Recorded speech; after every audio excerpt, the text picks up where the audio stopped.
जय हिंद। बोर्ड परीक्षा की दृष्टि से आज हम 50 महत्वपूर्ण क्वेश्चन देखेंगे जो परीक्षा की दृष्टि से बहुत ही महत्वपूर्ण है और ज़्यादा आने की संभावना रहेगी। तो पहला क्वेश्चन केमिस्ट्री से लिया गया है। पहला क्वेश्चन को आप देखेंगे। कह रहा है बिना बुझा हुआ चूना का रासायनिक नाम क्या है। बिना बुझा हुआ चूना का रासायनिक नाम होता है बिना बुझा हुआ चूना का रासायनिक नाम CaO कैल्शियम ऑक्साइड होता है। अगर आपसे बुझा हुआ चूना पूछे तो कैल्शियम ऑक्साइड जो होता है, तो कैल्शियम यहाँ पर हाइड्रा ऑक्साइड हो जाएगा। ये बुझा हुआ चूना हो जाता है, कैल्शियम हाइड्रा ऑक्साइड। दूसरा क्वेश्चन कर रहा है कि सिरिका में कौन सा अम्ल पाया जाता है। तो सिरिका में एसेटिक अम्ल पाया जाता है। अगला क्वेश्चन है कि खाने का सोडा का रासायनिक सूत्र क्या है। तो खाने का सोडा का रासायनिक सूत्र जो होगा NaHCO3। याद रखेंगे NaHCO3। अगला क्वेश्चन है संतृप्त हाइड्रोकार्बन किसे कहते हैं। तो संतृप्त हाइड्रोकार्बन मेथेन जो होता है, ये संतृप्त हाइड्रोकार्बन हो जाएगा। संतृप्त हाइड्रोकार्बन मेथेन। अगर असंतृप्त पूछे, अगर संरचना में भी पूछ सकता है, संरचना में पूछे तो आप देखेंगे कि जिस भी संरचना में सिंगल बॉन्ड के साथ सभी कार्बन और हाइड्रोजन जुड़े हों तो वो संतृप्त हाइड्रोकार्बन होगा। और जिस कार्बन श्रृंखला में डबल बॉन्ड लगा हो या ट्रिपल बॉन्ड लगा हो तो ये असंतृप्त हाइड्रोकार्बन हो जाएंगे। तो आप इसका ध्यान रखेंगे। अगला क्वेश्चन, कार्बन का अपर रूप कौन कौन होते हैं। तो कार्बन का जो अपर रूप होता है कि हीरा और दूसरा ग्रेफाइट, ये दोनों कार्बन के अपर रूप हो जाते हैं। अगला क्वेश्चन पूछा गया कि जठर रस का पीएच मान कितना होता है। तो जठर रस का पीएच मान जो होता है, जठर रस का पीएच मान 1.2 होता है। शुद्ध रक्त का पीएच मान कितना होता है। तो शुद्ध रक्त का पीएच मान जो होता है 7.4। अक्रिय गैस कौन सी होती है। तो अक्रिय गैस नियान होती है। आर्गन भी होता है अक्रिय गैस, तो आप इसका भी ध्यान रखेंगे। अगला क्वेश्चन है plaster of Paris. Plaster of Paris का उपयोग किस चीज़ में किया जाता है। तो प्लास्टर ऑफ पेरिस का जो उपयोग होता है ये किस चीज़ में किया जाता है। तो ये टूटी हुई हड्डी को स्थिर करने में, जोड़ने में किया जाता है। और जिस अभिक्रिया में ऑक्सीजन का ह्रास हो, हाइड्रोजन का योग हो, वह अभिक्रिया क्या कहलाती है। तो वह अभिक्रिया अपचयन की अभिक्रिया कहलाती है। यह अभिक्रिया जो है अपचयन की अभिक्रिया कहलाएगी। तो यहाँ पर जैसे देखेंगे CuO copper oxide plus H2 hydrogen से अभिक्रिया होती है। तो इसमें Cu जो होता है अलग हो जाता है और H2O इसके साथ हाइड्रोजन के साथ ऑक्सीजन आ गया, तो इसका कॉपर के साथ ऑक्सीजन का क्या हुआ, ह्रास हो गया। तो यह अभिक्रिया अपचयन की अभिक्रिया कहलाती है। उपचयन अपचयन से एक क्वेश्चन जरूर पूछे जाएंगे और पीएच मान से भी एक क्वेश्चन पूछा जाएगा। अगला क्वेश्चन हम देखेंगे। अगला क्वेश्चन है कि प्रकाश की चाल सबसे अधिक किसमें होती है। तो प्रकाश की चाल जो है सबसे अधिक किसमें होती है। तो निर्वात में होती है। प्रकाश की चाल जो है 3 × 10⁸ मीटर प्रति सेकंड होती है। ये आप सभी को मालूम होगा।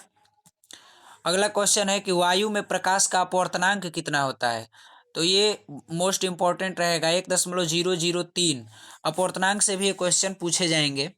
जल का, बर्फ में या हीरे का, हीरे में 2.4 होता है। अगला क्वेश्चन है कि तारे क्यों टिमटिमाते हैं। तारे क्यों टिमटिमाते हैं। तो ये प्रकाश के अपवर्तन के कारण तारे टिमटिमाते हैं। चाहे सूर्योदय का जो लालिमा दिखता है सुबह में, वह भी प्रकाश का अपवर्तन ही होता है।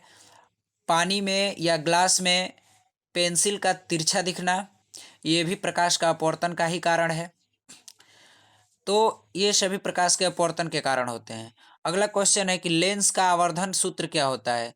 तो m बराबर h अक्ष बटा h होता है, जहाँ h अक्ष प्रतिबिंब की ऊंचाई होती है और h बिंब की ऊंचाई होती है। इसके आगे आप v बटा u भी कर सकते हैं, ये भी क्वेश्चन में देखने को मिल सकता है। तो ये m बराबर h अक्ष बटा h होता है। अगला क्वेश्चन हम देखेंगे। अगला क्वेश्चन है कि उत्तल लेंस में फोकस उत्तल लेंस में फोकस F1 तथा प्रकाशी केंद्र O के बीच, उत्तल लेंस में फोकस F1 तथा प्रकाशी केंद्र O के बीच बिंब की स्थिति होने पर प्रतिबिंब की स्थिति क्या होगी? तो इसमें बिंब की ओर ही प्रतिबिंब बनेगा और बहुत बड़ा आवर्धित बनेगा, आभासी तथा सीधा बनेगा। तो ये इम्पोर्टेंट रहेगा, पूछ लिया जाएगा। प्रतिबिंब से भी एक सवाल पूछे जाएंगे बहुविकल्पीय में। अगला हम देखते हैं अगला क्वेश्चन में फिजिक्स का ये क्वेश्चन जो अति महत्वपूर्ण होने वाला है। विद्युत धारा का एसआई मात्रक क्या होता है? आप सभी जानते हैं एम्पियर होता है। सिंपल सा क्वेश्चन है। शक्ति की मात्रक जो होती है क्या होती है? तो शक्ति का मात्रक होता है P बराबर m/v। जूल का तापन का सूत्र क्या होता है? तो जूल का तापन का जो सूत्र होता है H बराबर आई स्क्वायर, यहाँ पे रहेगा H बराबर आई स्क्वायर, H बराबर आई स्क्वायर आर टी। ये जूल का तापन का नियम है। अगला क्वेश्चन है, एक विद्यार्थी श्यामपट्ट पर लिखे अक्षरों को स्पष्ट पढ़ लेता है। एक विद्यार्थी श्यामपट्ट पर लिखे अक्षरों को तो स्पष्ट पढ़ लेता है, लेकिन किताब के अक्षरों को स्पष्ट नहीं देख पाता है। उसे कौन सा दोष है? तो इसका जो दोष होगा, कौन सा दोष होगा? यहाँ पे ऑप्शन आंसर छूट गया है। यहाँ पर उसके पास जो दोष होगा वो होगा दूरदृष्टि दोष होगा, दूरदृष्टि दोष। क्योंकि दूरदृष्टि दोष में दूर की वस्तुएं स्पष्ट दिखाई देती हैं, नज़दीक की वस्तुएं स्पष्ट नहीं दिखाई देती हैं। अगला क्वेश्चन है कि आकाश का रंग नीला क्यों दिखाई देता है? तो आकाश का रंग नीला प्रकाश के प्रकीर्णन कारण दिखाई देता है। नीले रंग का प्रकीर्णन हो जाता है जिससे हमको आकाश का रंग नीला दिखाई देता है। और इसमें एक क्वेश्चन और पूछे कि प्रकाश में सबसे ज़्यादा तरंग दैर्घ्य किसका होता है? तो रेड का होता है, लाल का, आपको मालूम ही है। और सबसे कम किसका होता है? तो बैगनी का होता है। सबसे कम प्रकाश तरंग दैर्घ्य किसका होता है? तो बैगनी रंग का होता है। तो यहाँ से भी एक क्वेश्चन बनने की संभावना रहेगी, तो आप इसको ध्यान से देखेंगे। अगला हम देखेंगे अगले क्वेश्चन में। अगला क्वेश्चन कह रहा है कि निकट दृष्टि दोष में प्रतिबिंब कहाँ बनता है? तो निकट दृष्टि दोष में जो प्रतिबिंब है वो प्रतिबिंब रेटिना के आगे दृष्टि पटल के सामने ही बन जाता है निकट दृष्टि दोष में। अगला है क्वेश्चन कि विद्युत मोटर में फ्लेमिंग का कौन सा नियम लगता है? तो आपको याद रखना है कि फ्लेमिंग का वाम हस्त नियम लगता है विद्युत मोटर में, और जनरेटर में फ्लेमिंग का दक्षिण हस्त अंगुष्ठ नियम लगता है।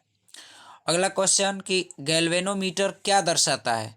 जो परिपथ हम बनाते हैं श्रेणी क्रम समानांतर क्रम, तो उसमें ये क्या दर्शाता है? तो गैल्वेनोमीटर परिपथ में विद्युत धारा को दर्शाता है। सिंपल सा क्वेश्चन है।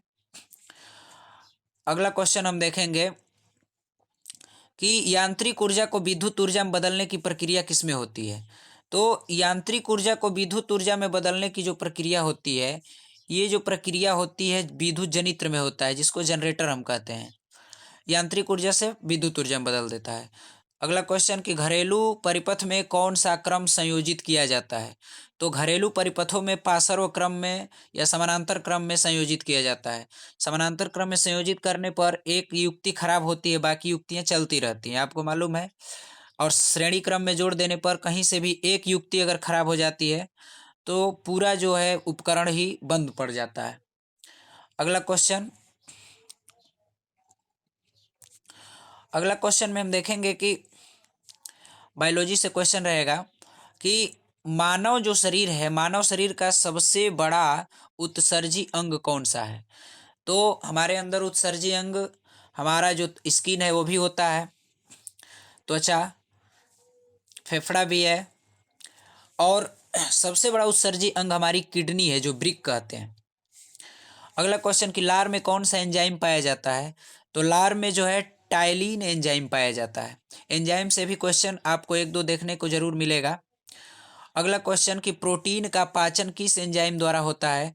तो याद रखिएगा ट्रिप्सिन एंजाइम द्वारा। ट्रिप्सिन एंजाइम जो है ये प्रोटीन का पाचन करती है। अगला क्वेश्चन, प्रकाश संश्लेषण में गैसों का आदान प्रदान किसके द्वारा होता है? सिंपल सा ये क्वेश्चन है, रंध्रों द्वारा होता है। जो पत्ती में जो पत्तियां होती हैं, इन पत्तियों में जो रंध्र पाए जाते हैं, छोटे छोटे जो रंध्र होते हैं, इसे ये छोटे छोटे रंध्रों के माध्यम से इनका आदान प्रदान होता है। अगला क्वेश्चन हम देखेंगे। अगला क्वेश्चन में हमने लिया है पौधों में भोजन किस रूप में संचित रहता है। तो आप जानते हैं पौधों में भोजन जो है मंड के रूप में संचित रहता है।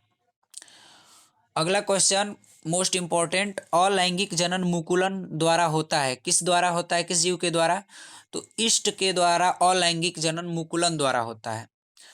अगला क्वेश्चन, पौधों में गैसों का आदान प्रदान, क्वेश्चन रिपीट हो गया है, अभी हमने बताया रंध्रों द्वारा होता है। आगे हम क्वेश्चन देखेंगे, कायिक प्रवर्धन। कायिक प्रवर्धन जो है, कायिक प्रवर्धन किस चीज़ में होता है, कौन सी पत्ती में होता है?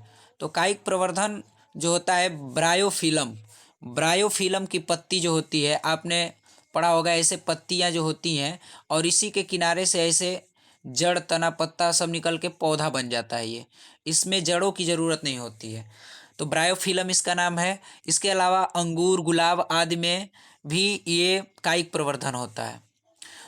अगला क्वेश्चन, मादा जनन तंत्र का भाग नहीं है। तो मादा जनन तंत्र का भाग जो है शुक्रवाहिका नहीं है। अंडाशय, गर्भाशय, अंडवाहिका ये सब मादा के जनन तंत्र के भाग हैं। शुक्रवाहिका जनन तंत्र का भाग नहीं है, ये नर जनन तंत्र का भाग। अगला क्वेश्चन, मनुष्य का रक्त दाब जो है किस यंत्र से मापा जाता है? तो मनुष्य का जो रक्त दाब है जो, ये स्फाइग्नोमीटर से नापा जाता है। स्फाइग्मोमैनोमीटर इसका नाम है, जिससे हम बीपी कंट्रोल करते हैं, मापते हैं। तो बीपी मापने की मशीन जो होती है स्फाइग्नोमीटर होती है। अगला क्वेश्चन, अगला क्वेश्चन, पौधों में जल का संवहन किसके द्वारा होता है? पौधों में जल का संवहन किसके द्वारा होता है? ये भी बहुत सिंपल सा ही क्वेश्चन है। पौधों में जल का संवहन जो होता है ये होता है जाइलम द्वारा, ये जाइलम द्वारा होता है। यही आपसे पूछ ले कि भोजन का संवहन किसके द्वारा होता है, तो भोजन का संवहन जो होता है फ्लोएम द्वारा होता है। भोजन का संवहन फ्लोएम द्वारा होता है। अगला क्वेश्चन, डीएनए का पूरा नाम क्या है? तो डीएनए का पूरा नाम हो जाता है डीऑक्सीराइबो न्यूक्लिक अम्ल हो जाता है। अगला क्वेश्चन हम देखेंगे, पौधों में वृद्धि हार्मोन कौन करता है? पौधों में जो वृद्धि होती है कौन सा हार्मोन होते हैं? तो ऑक्सिन होते हैं या साइटोकाइनिन होते हैं। आपको एक ही देखने को मिलेगा ऑप्शन में, ऑक्सिन या साइटोकाइनिन होते हैं। अगला क्वेश्चन, वसा का पाचन किस एंजाइम द्वारा होता है? तो वसा का जो पाचन होता है किस एंजाइम द्वारा होता है? तो ये ट्रिप्सिन एंजाइम द्वारा होता है। ट्रिप्सिन एंजाइम जो होता है ये वसा का पाचन करता है। और ये अगला क्वेश्चन कि एड्स किस वायरस के कारण होता है? तो आप सभी जानते हैं एड्स जो होता है HIV वायरस के कारण होता है, जिसका पूरा नाम ह्यूमन इम्यूनो वायरस होता है। ह्यूमन इम्यूनो वायरस HIV, जिसके कारण एड्स होता है। ये दीर्घकालिक रोग है। अगला क्वेश्चन हम देखेंगे, अगला क्वेश्चन में लिया गया है परागकण जो है कहाँ पाए जाते हैं?